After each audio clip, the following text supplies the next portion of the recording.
It's hard to think time really flies. I currently supervise all of the local teams in the Seattle-King County area, and there are about 6 of them, and I don't even know how many different counselors there are.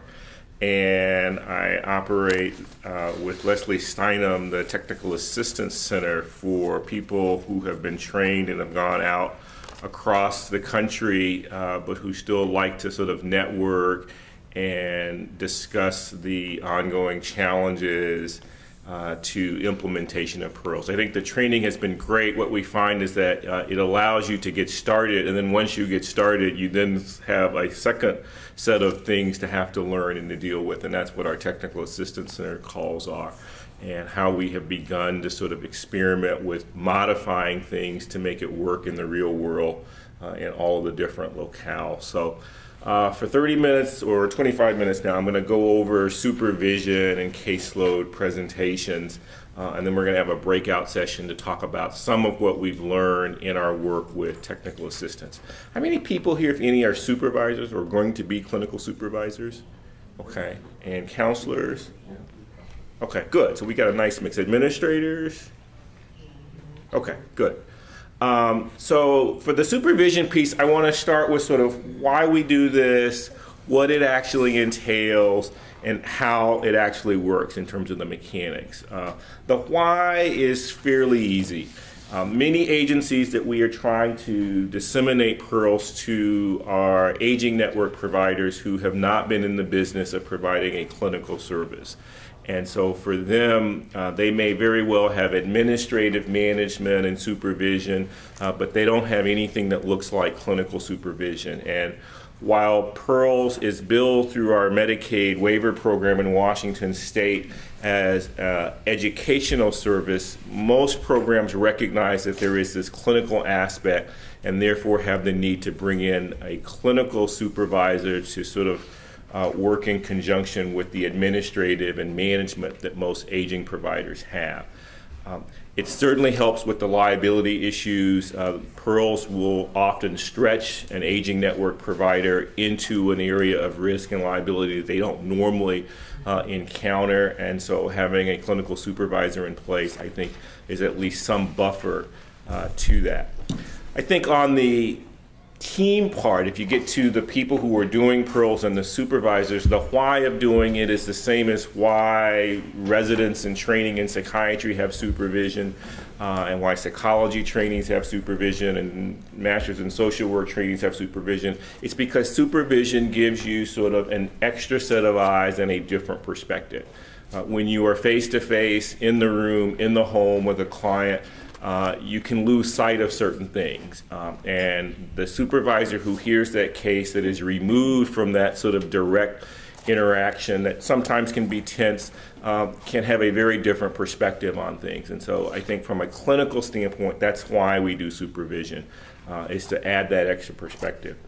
In Pearls, because we deal a lot with frail elders who have significant medical problems, the supervision takes on another role. Most of the people who are doing Pearls are not physicians or nurse practitioners, and so the supervision, when it's done by a psychiatrist like I am, can bring information and education around the medical problems and the medications that people are taking that often impact what you were trying to do with them. I was on a call yesterday with people from Los Angeles who have been implementing Pearls, and we were discussing the common issue of an elder who thinks that they're too sick to do Pearls. And they were wondering, well, how do you sort of address that when you're trying to engage a person to enroll in the service? And I said to them, one of the most common problems that people work on in their Pearls PST work is in fact medical problems. And so this notion that the Pearls counseling is different is really, I think, a carryover from mental health specialty work who try to get at sort of unconscious or psychosocial things. But Pearls really takes the approach that whatever problems the client wants to talk about are the problems that we address. And so if medical problems are their concern, then medical problems can be addressed. Having a clinical supervisor who knows something about those medical problems can be of help. Was Carl here yesterday by chance? No? Carl Kaiser is one of the trainers from the past, and he's one of the current counselors. And he emailed me yesterday a case of a patient who is not doing as well as we would hope.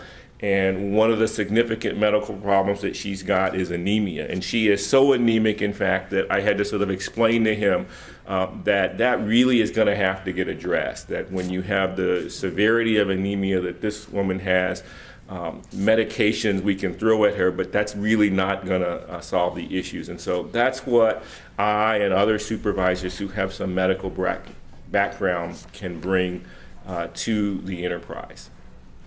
Any questions about that? Okay, so feel free to interrupt me as we go along.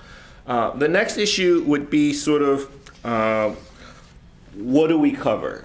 Supervision is expensive. I like to think that we do it not to make money, but to provide a service. But I fully recognize that it's an added expense that a program trying to implement PEARLS is going to have to encounter. And so we try to make it as efficient as possible. And so what I'm going to try to go over as we get to the case presentations is how to do that when you're working, especially with people who are sort of narrowly focused, narrowly trained in the medical world and can't sort of get outside of that. From the case selection standpoint, though, it really has an impact. It would be nice if, like in the research world, we could review every single case every single time. But in the real world, we just can't do that. Most places can't pay for that amount of supervision. And so what we do is we say, I really want to hear about all of the new cases at least once. That way, anybody that's getting treated, I've heard about at least once. If they are doing well, and there are no concerns, I may not need to hear about them again until you tell me that you graduated so-and-so from the program. After new cases, I want to hear first and foremost about the cases that people are concerned about, where there are problems or issues. We define concern and lack of progress for the people that I supervise as people whose PHQ-9 scores have improved by 25 to 30% by session 3. And so since we're tracking that all the time, the counselor will know what the PHQ-9 is. I won't always see it because I'm not in the automated internet-based system all the time. But the expectation is if a person hasn't improved by roughly 25 to 30% by session 3, there's a good chance that we're going to lose momentum because right around then the frequency of the session starts to spread out. And so if you haven't really gotten that ball rolling, there's a good chance it's not going to get rolling. And so session 3 becomes a critical point to sort of say, is there anything I as a supervisor can do that might sort of jumpstart this? And it may be to say that maybe we need to alter the frequency of the sessions a bit. But that's sort of the way it works for us. Clearly, if at any point in anybody's treatment they become suicidal, I certainly need to hear about it. Again, from the liability, the risk standpoint, one of the reasons for having a supervisor is so that you have somebody in your protocol for dealing with suicidality that can help with that. And so that would apply to any patient at any time in the course of their treatment. If time permits, after sort of those 3 categories of patients, we certainly like to hear about success stories. If all we talk about in supervision are the challenging cases and the ones that aren't going well, you can sort of lose sight of the fact that lots of people are doing very well and have great successes. And so that's what we do when we go through those first 3 levels of cases, is we talk about success stories. And we do the same thing on our TA calls now, where when time permits, we go over the success stories. And it really does sort of lift everybody's spirit. It reminds them that even though this is hard work, there are actually some great successes out there. Okay? All right. Mechanisms for doing supervision. I do supervision here face-to-face. People either meet with me once a month or twice a month, depending on their caseload sizes. Does it have to be face-to-face? No. We clearly work with sites around the country that just can't do that. When they go to the great efforts to find supervision, they may be working with a psychiatrist that's located out of their city, and getting everybody together is just impractical. And so they have clearly used teleconference and Skype to do that. And we've heard in the TA calls that that actually works just fine. And I would certainly recommend that over foregoing supervision or potentially shortcutting the supervision in a way that is not part of the model. And so that can clearly be a way to do this. The frequency, again, in the research world, it's done every week with every patient. Real world, like I said, it varies anywhere from once a month to twice a month. With twice a month, I can cover all the categories of patients that we talked about, even if a person has a full caseload in the 20s. It works just fine.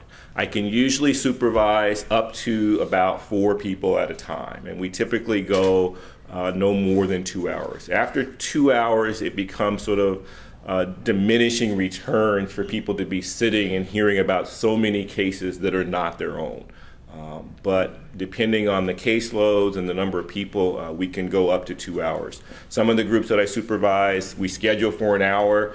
They've gotten really good at this case presentation format that I'm going to show you, and we're often done in 30 minutes, depending on the caseload. So we do allow some flexibility in there, but it roughly goes an hour to 2. And once you think that you need to be doing it more than 2 hours, you probably need to actually be adding another session, in my opinion. Okay. Questions about that? All right. Payment. Everybody, every time I've done this, is asked about payment, and so I figured I won't make you ask. I'll just tell you, because the question is always, well, how much do you charge, and how do you set that up? My rate, and Tara's not here yet, but you can verify this with Tara McCaffrey, because she's the one who contracts with us, I think is about $185 an hour. As a University of Washington employee and the chief of service at the county hospital, we are not trying to make money. This just covers the time that I spend doing this and the fact that we have to use my office down at Harborview because it's just not convenient for me to go out to everybody that would do this. Clearly, some psychiatrists in other parts of the country are going to charge more or less, but that's what it is here. The way we arrange it, because again, I'm at the University of Washington and at the county hospitals, we actually have to have a contract. And so Aging and Disability Services from here sets up a contract that spells out what I, as part of the Harborview team, will provide and what they will do and the way we will exchange the reporting. Typically what happens is I keep track of the hours that I provide, and we submit those in an invoice to the agency, and then they pay the hospital. It doesn't come directly even to me, it goes to the hospital for my time. And so that's the way we've done it. In the past, we have made that contract. Tara has been very gracious and said that it's perfectly fine for people to see that contract, and so we've made it available to Eddie to send out. They take out anything that they think would be confidential, but if you really want to see the exact language, we can show people what that looks like. We've encouraged people to try to use that model when they ask me, well, where would you go to find a supervisor? Clearly, you can go to community psychiatrists. Here in Seattle, when the original trial ended and the program continued to live in the real world, it was a community psychiatrist that provided the supervision. He was not affiliated with the university at all. Unfortunately, he passed away, and when that happened, they came to us and we said, this is something that we are invested in and we will try to make this work for you. And so at that point, which is about 10 years ago now, I became the supervisor for the teams here. So universities, I think, are a reasonable place to go. This model of care is in the literature enough, thanks to people like Paul, that most academic psychiatrists have heard about it. And problem-solving therapy is common enough that most academic centers will know what that's about. And so if you can't find a community person, I would encourage you to reach out to whatever the closest department of psychiatry in a school of medicine would be and see if you could work out some arrangement with them. Yes? Well, we have a geriatric psychiatrist who's interested in supervision, but doesn't necessarily know about the PEARLS program. Mm-hmm. So I mean, I can forward them the literature. Yep. Is that? We actually have developed a TA module for supervisors because this is a common occurrence. When supervisors come here, we can clearly talk to them, but a lot of times the travel expenses and whatnot and the scheduling is chaotic enough that you can't always get the supervisors here.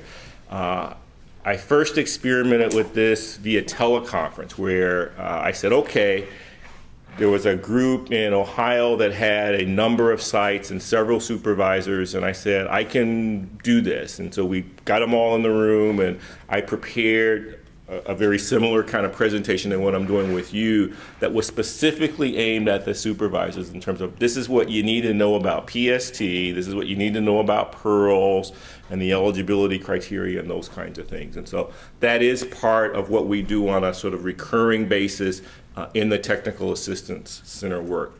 Everybody who's gone through the training is more than invited and welcome to join our TA calls. We try to limit it to people who've gone through the training because if somebody who knows nothing about it jumps into the TA calls, it really sets us back. But you will all now be eligible to participate in those calls, and we do them on a monthly basis. And I would be happy again to set up the exact same kind of thing. We now do case review in the TA calls as well, because even though a lot of places have their own supervisors, they find that having me hear the cases and other people on the calls hear the cases just enriches the experience. And so we actually do case reviews on these TA calls as well. Okay. I think we're going to talk about it later on, and that's billing and coding. Does Medicare cover any of the supervision costs? No. Can't be billed out to Medicare. No, no. The way Medicare essentially works is it only pays right now for face-to-face services. There's a huge move by a number of people, including Paul and a guy at our department named Jürgen Unitzer, who are trying to say that Medicare ought to fully embrace and fund programs like PEARLS, and that would include funding this supervision piece that does not involve a face-to-face contact with the patient or client. But right now, that's essentially where Medicare draws a line, is if you're not having a face-to-face interaction, you can't bill them. They're codes, but you'll in fact find that no one pays for those codes. Anything built into the Affordable Care Act, is it comes into effect? Well, the Affordable Care Act is allowing for the experiment. And so as part of the Affordable Care Act, there's a huge push that Congress has mandated. And some of you may have heard about it, where CMS is actually studying programs that have promise for cost offsets in terms of you spend money on the program, you save money elsewhere in healthcare. And there are about 5 or 6 programs that they have gotten interested in, and PEARLS is one of them. And so right now there's a group of people working with people in Washington State to try to figure out, over the years that we've been doing PEARLS, if you track all those clients and their Medicaid costs, what do you see in terms of before PEARLS and after PEARLS? In Washington State, we have a huge registry of people who got screened for depression and for various reasons never got treated. And so that's going to be the comparison group for that study. And the notion is that if programs like PEARLS show that there is at least neutrality or cost savings, that in fact CMS will then go the next step of figuring out how to fully reimburse the program. Okay. So we're pretty excited about that. Okay. Moving on. Case presentation. To be efficient, what I have tried to do is to explain to people the way most psychiatrists are trained to hear about cases. I fully recognize that it is not the only way to do this. It's a relic of the fact that psychiatrists spend so much time learning this that it's very hard to try to then dispense with it and learn some other way of doing it. And so if you work with docs, this is just sort of a burden you will have to bear because you can't teach some old dogs new tricks. It's an easy thing to learn, even though we spend a lot of time. And so my feeling is that there's no reason to think that PEARLS counselors who haven't gone through medical school can't figure this out, and that we can do that. And so that's what I'm going to quickly go over. I think you still have it on the lavender sheet. And so if you have that, it might be helpful to just quickly look at it.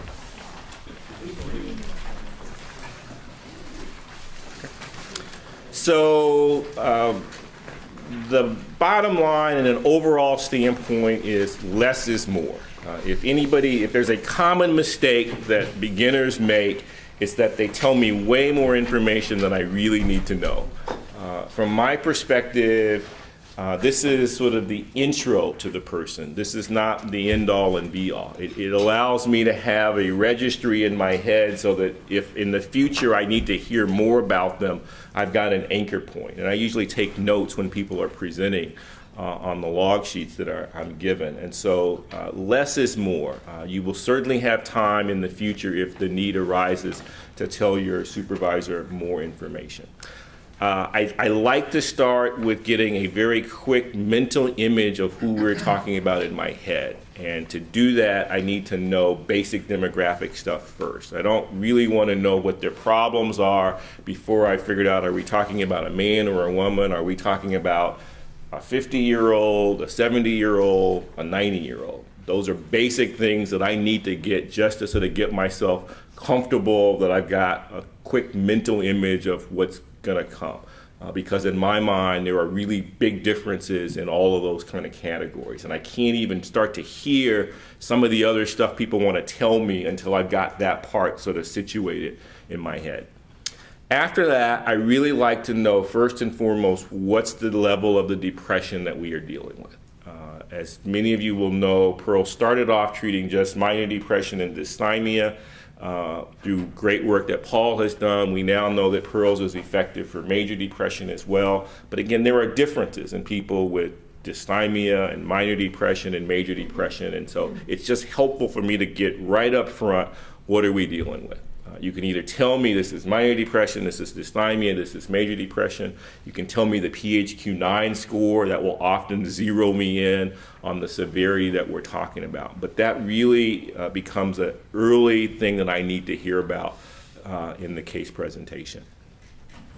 After that, I'm comfortable. I'm prepared for almost anything. I'm relaxed, I'm feeling good. And so at this point, people can tell me what they really usually want to start with, which is all the psychosocial stuff, the really interesting stuff. But I need to sort of be comfortable before I can sort of hear that. And so now you can tell me where the person lives, who's in their life, stressors that we think might be playing a role in the development of the depression, perfectly fine. At that point, I usually like to hear something about their medical problems. As a geriatric psychiatrist, the interface between medical problems and depression is quite prominent. And so if I haven't seen it in a written list that has been given to me, I like to hear about what are the chronic medical problems that the patient might be challenged with. Medications would be sort of right in that group of things I want to know about next. Then if the person has some mental health history that might be relevant, we would want to know about it. If they've been treated with other modes of psychotherapy or medications, if they've had a psychiatric hospitalization, those become important things for me to hear about. Okay. After that, we go through basic social history, and then finally we end with people telling me what are the problems that the person has identified that they want to work on. The last thing I like to sort of do as the supervisor is to give people my take on what the challenge is of working with this particular person that I've now heard a few things about, that I know their medications and their medical problems, that might impact your ability to help them solve the problems that they have identified. And so that's the final thing that I like to hear. Okay.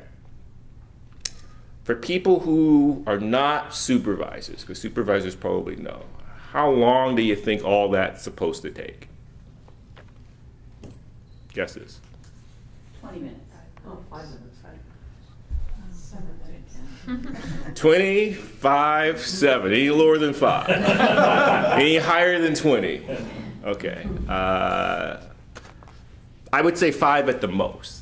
And to give you an example, I'm going to just sort of read through one that I do as a standard so you get a feel for what this would sound like and look like. Mrs. Smith is a 65-year-old new client with minor depression. It's reflected in a baseline PHQ-9 score of 10. She notes scores of 2 or more on items relating to interest, sleep problems, and energy.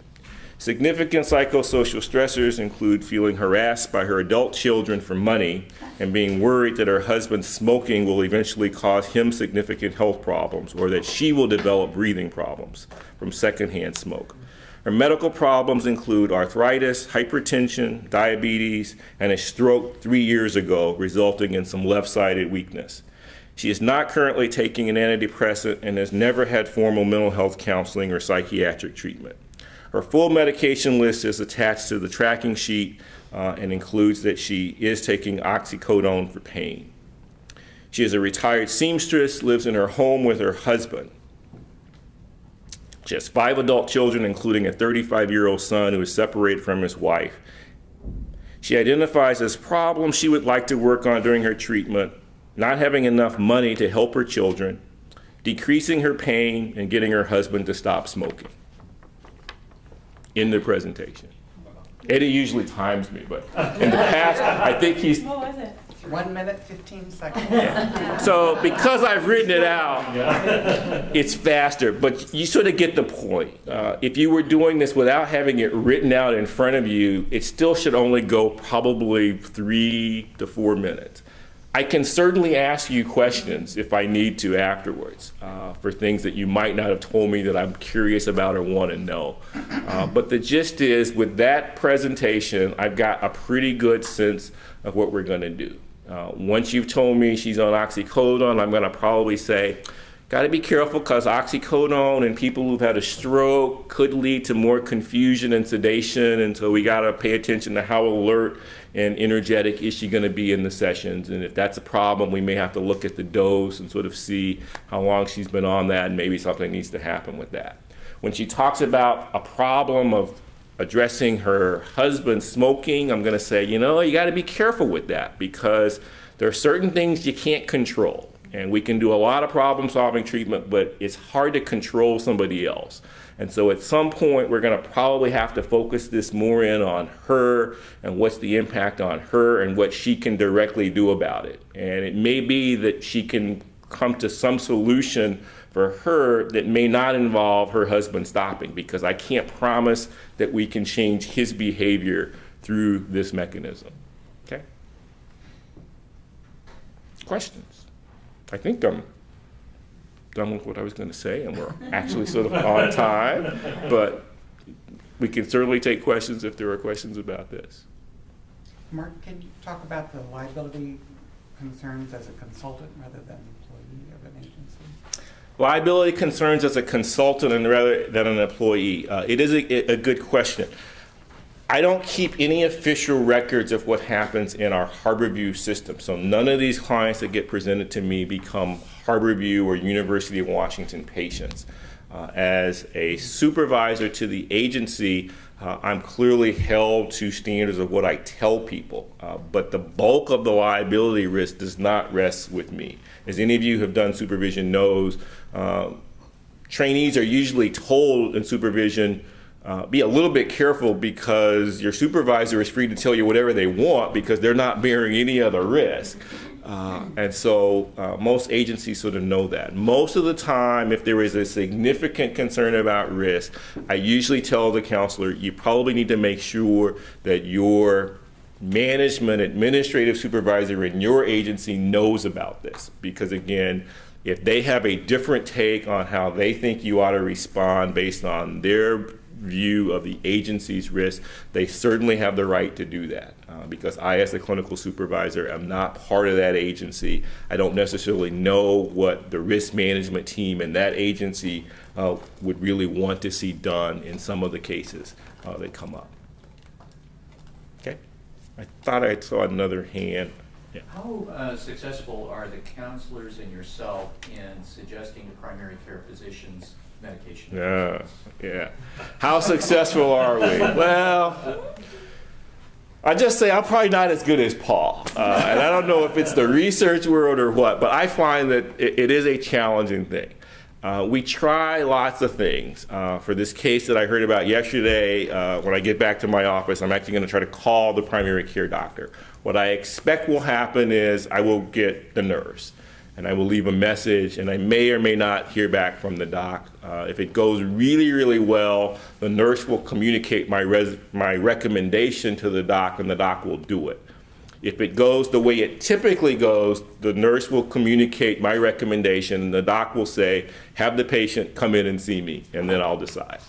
And that might take 4 weeks or 6 weeks. The other way we have taken to doing it is to actually write a letter. So sometimes the counselor will say, we want to communicate this, and so I have a standard draft letter and I plug in the patient's name. I usually quickly describe that this patient of yours has been in the Pearls treatment program for X number of weeks. She started with a PHQ-9 score of X. Her score today or last visit is X. We don't think she has improved as much as we would like, and I think that the following might be considered. And I will usually try to give them at least 1 or 2 options. I try to stay away from just saying one thing and only one thing, but I try to give them a couple of options to consider for what would be helpful.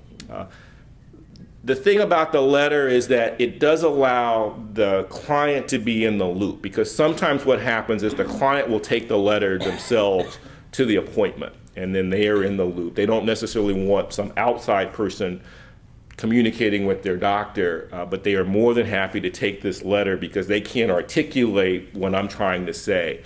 The other thing is it does create a paper trail, and I find that in my own practice, I can hear about a lot of stuff. People can leave me voice messages all the time. It's a whole other thing when a letter comes in that's going to get filed in the patient's chart. That I tend to take a little bit differently. And so my hope is that these other docs in the community are the same way I am, and that getting this piece of paper is going to be different than when I'm leaving messages. Every now and then a provider will call me back, and when that happens it's great because then we can really talk about the case, and they can usually tell me a lot of stuff that I don't know. Typically they will tell me that there was a whole history of how we got to this current medication regimen that I never even knew about because it wasn't accessible to the counselor. So those are great when it can happen. But in my experience, it's fairly rare that I actually get that direct conversation. Yes? I'm looking at this sheet here as a counselor, and I'm wondering how you get the medication list, the mental health treatment history. I mean, we haven't talked about that. So is that a whole separate part of your interaction with a person that you would go in to do the PST with? Depends on the counselor. So for the counselors that work in our Aging and Disability Services Home and Community-Based Services Program, they do a comprehensive intake assessment that includes all of that. Oh, and so they can usually just bring me papers. I work with a whole other set of counselors who work in senior centers, and so they don't have any of that kind of information. And so I've told them the best way to do it is to ask the person. And if you're in their home, you can ask them to just bring you their medicines. A lot of people will have their medicines in one place, and just have them bring you the medicines that they're taking and then just scribble down the names for me. For people who are sophisticated around meds, I really say that the ones I'm most interested in are psychiatric medications and pain meds. There's a lot of other stuff I will sort out. If you have diabetes, it won't shock me that you're taking insulin, and so whether you need to write down all the different forms of insulin isn't a big deal.